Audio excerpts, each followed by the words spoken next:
بسم الله الرحمن الرحيم وإذ قال إبراهيم رب اجعل هذا البلد آمنا واجنبني وبني أن نعبد الأصنام رب إنهن أضللن كثيرا من الناس فمن تبعني فإنه مني ومن عصاني فإنك غفور رحيم ربنا إني أسكنت من ذريتي بواد غير ذي زرع عند بيتك المحرم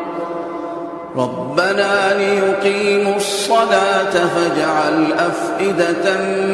من الناس تهوي إليهم وارزقهم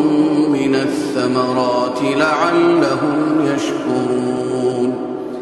ربنا إنك تعلم ما نخفي وما نعلن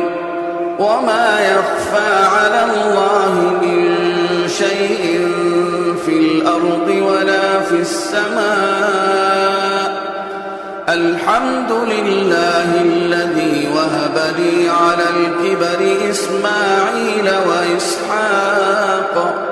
إن ربي لسميع الدعاء رب اجعلني مقيم الصلاة ومن ذريتي ربنا وتقبل دعاء